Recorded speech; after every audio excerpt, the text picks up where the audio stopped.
Ra ngoài không có khẩu trang, khác gì gặp gái mà đang cởi chân. Khẩu trang cũng thức thời dần, vừa chống Covid lại cần xịn sang. Mona đẹp nhẹ an toàn, chống luôn bụi mịn lại càng yên tâm.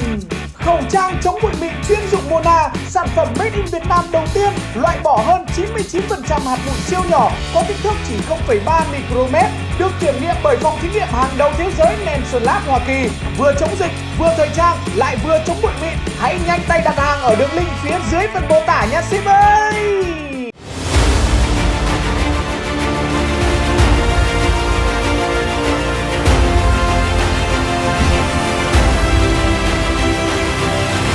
Chào tất cả quý vị và các bạn cùng đến với chương trình Đàm Đạo Lịch Sử, một chương trình chuyên nói về lịch sử được phát vào lúc 21 giờ mỗi tối chủ nhật hàng tuần trên kênh của Tuấn Tỷ Tỷ.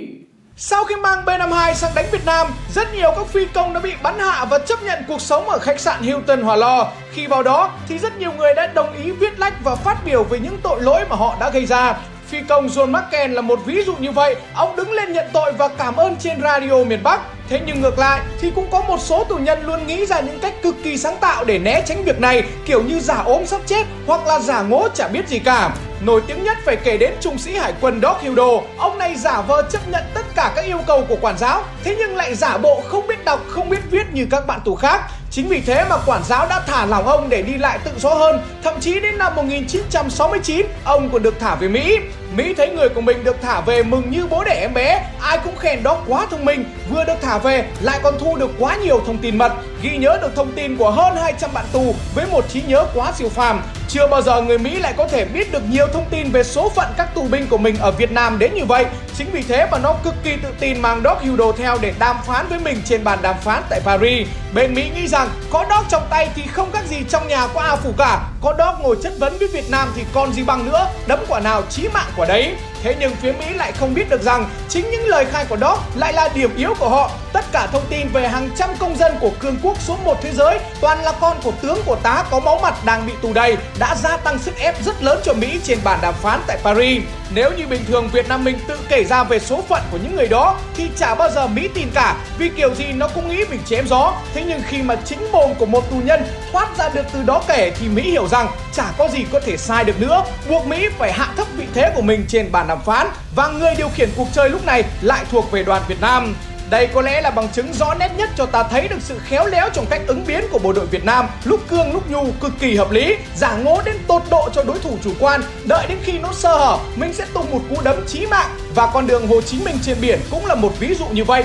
Người Mỹ đã chẳng bao giờ nghĩ tới việc miền Bắc sẽ chở vũ khí được qua đường biển để chi viện cho miền Nam, bởi vì có quá nhiều thiết bị vũ khí hiện đại để kiểm soát trên biển. Bố bảo miền Bắc cũng chả dám đi qua con đường đấy. Chính sự chủ quan đó mà bộ đội của mình đã đưa được quá nhiều vũ khí qua đường biển bằng cách giả vờ cải trang thành thuyền đánh cá, làm giấy tờ giả để vượt qua hệ thống kiểm soát gắt gao của Mỹ. Vẫn biết đi bằng đường biển sẽ rất khó, thế nhưng với cơ cấu tổ chức bài bản cùng với ý chí và sức chịu đựng cực kỳ dẻo dai, chúng ta vẫn có thể viết lên một câu chuyện lịch sử mà đến tận bây giờ chính Mỹ vẫn không tin nổi điều đó.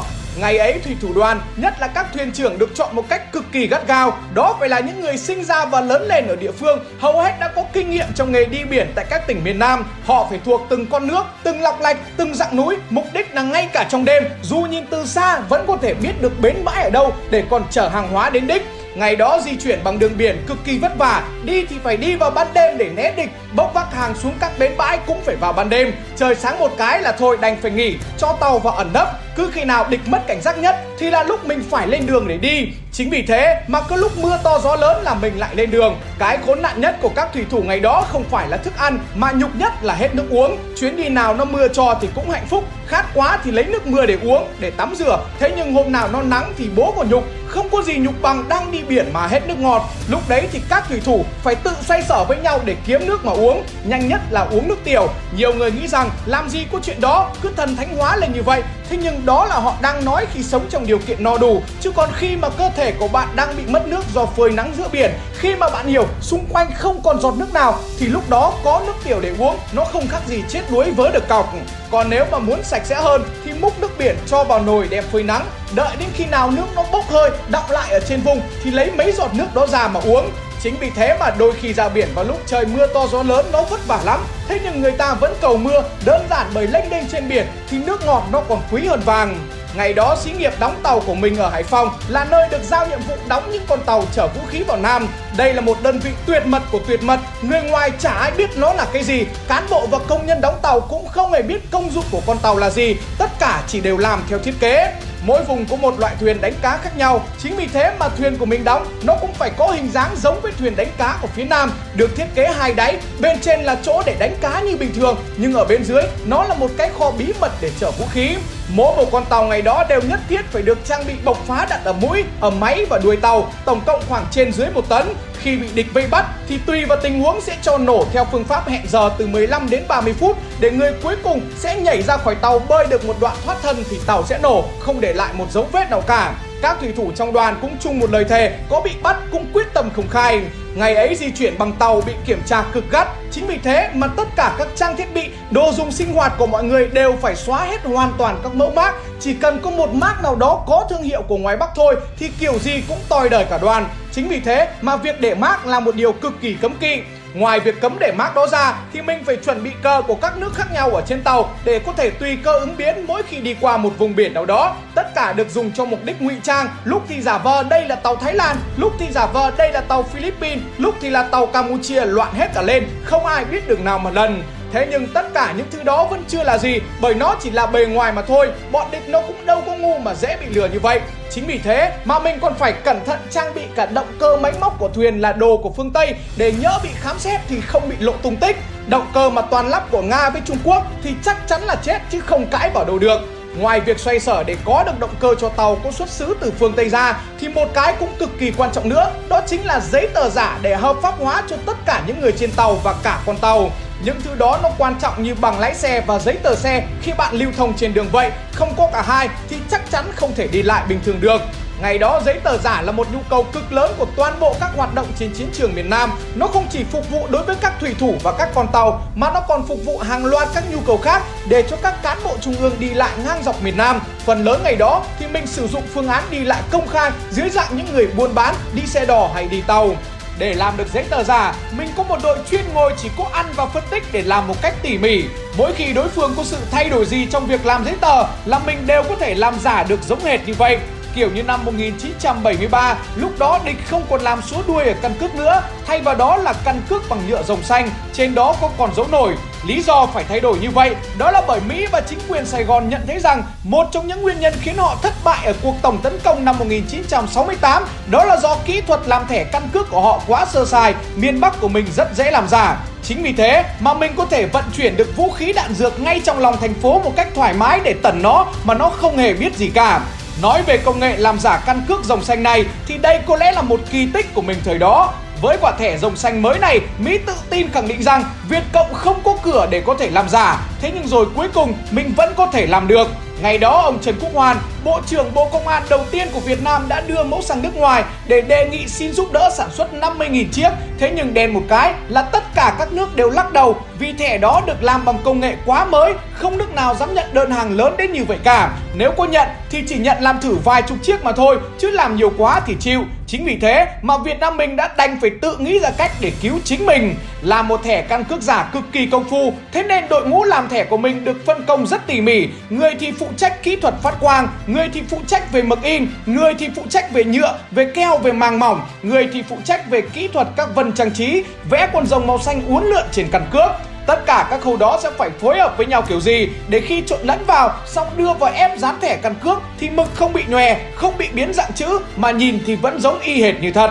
Sau gần nửa năm trời, sau hàng nghìn lần thử nghiệm để ghép tất cả các khâu đó vào với nhau thì cuối cùng mình cũng đã cho ra lò được một công thức để làm thẻ căn cước giống y hệt như vậy.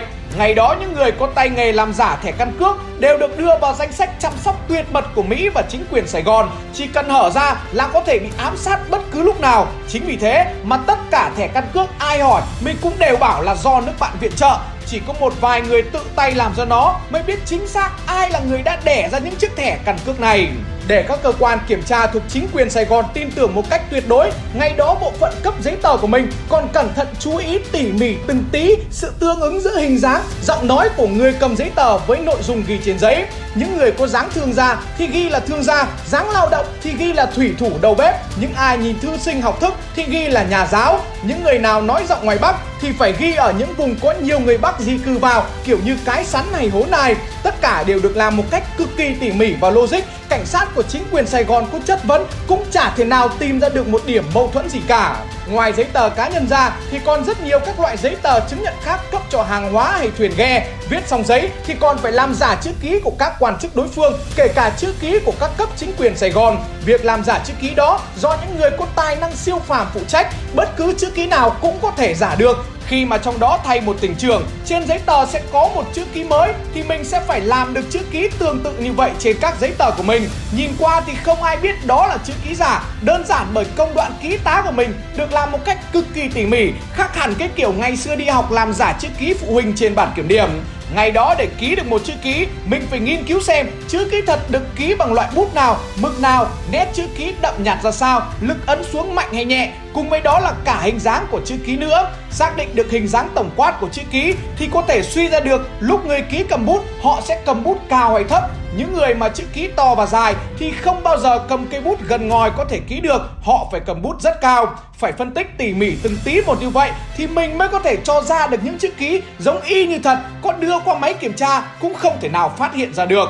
Sau khi in giấy tờ và ký xong thì mình sẽ có một bộ phận chuyên làm các con dấu cũng y hệt như các dấu của từng tỉnh, từng vùng chiến thuật của chính quyền Sài Gòn. Để làm ra được những con dấu này, mình phải sử dụng một loại gỗ đặc biệt, tiếng miền Nam gọi là cây gỗ dâu của miệt vườn Cái Tàu, huyện U Minh, tỉnh Cà Mau. Một bộ phận gồm những người có tay nghề cực cao sẽ được phụ trách việc khắc những con dấu này. Trong kia có thay đổi dấu như thế nào đi nữa thì cũng phải làm cho ra được một con dấu y xỉ như vậy. Mọi thứ đều chuẩn chỉnh đến từng chi tiết nhỏ nhất. Chính vì thế mà mọi giấy tờ của mình đều có thể hợp thức hóa được một cách đoan hoàng, từ giấy tờ tùy thân cho đến giấy tờ về các con tàu, rồi giấy chứng nhận hàng hóa, giấy kê khai thuế, tất cả đều được xong chỉ trong một nốt nhạc.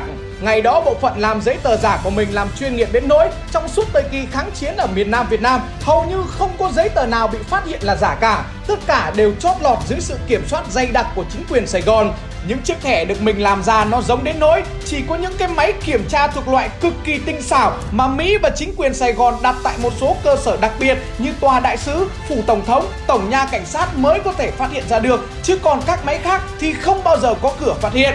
Chính vì thế mà từ thuyền bè chở vũ khí vào miền Nam cho đến các thủy thủ trên tàu, hay kể cả các lãnh đạo cấp cao như bác Võ Văn Kiệt, bác Nguyễn Văn Linh, bác Lê Đức Anh, tất cả đều dùng giấy tờ giả do mình làm ra để đi lại oanh tạc khắp miền Nam mà không hề hấn gì cả.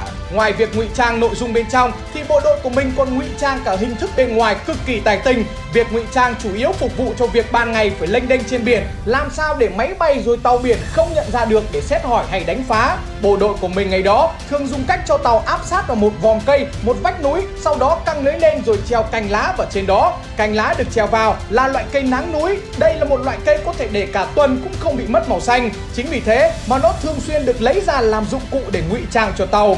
Đỉnh cao của việc này có lẽ phải kể đến sự bất ngờ của đoàn quân sự Bắc Triều Tiên khi chứng kiến được tận mắt nghệ thuật ngụy trang của mình.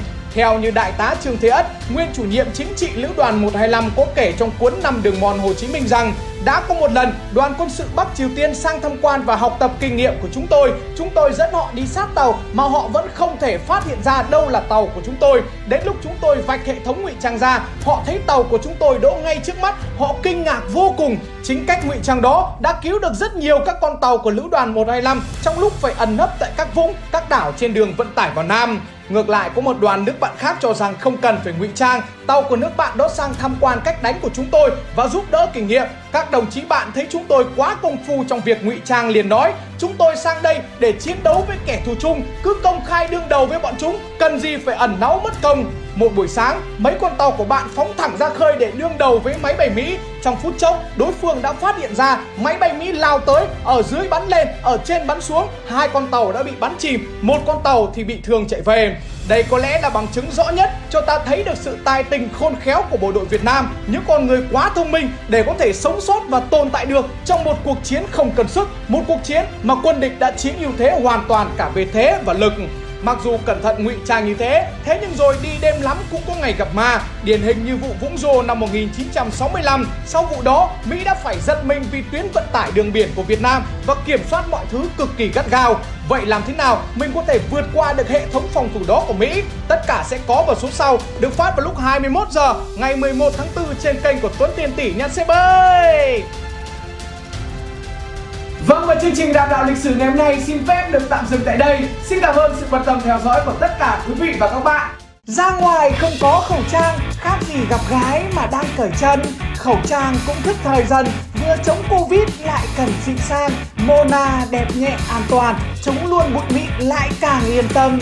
Khẩu trang chống bụi mịn chuyên dụng Mona, sản phẩm made in Việt Nam đầu tiên, loại bỏ hơn 99% hạt bụi siêu nhỏ, có kích thước chỉ 0,3 micromet, được kiểm nghiệm bởi phòng thí nghiệm hàng đầu thế giới Nelson Labs Hoa Kỳ. Vừa chống dịch, vừa thời trang, lại vừa chống bụi mịn. Hãy nhanh tay đặt hàng ở đường link phía dưới phần mô tả nha shipper ơi!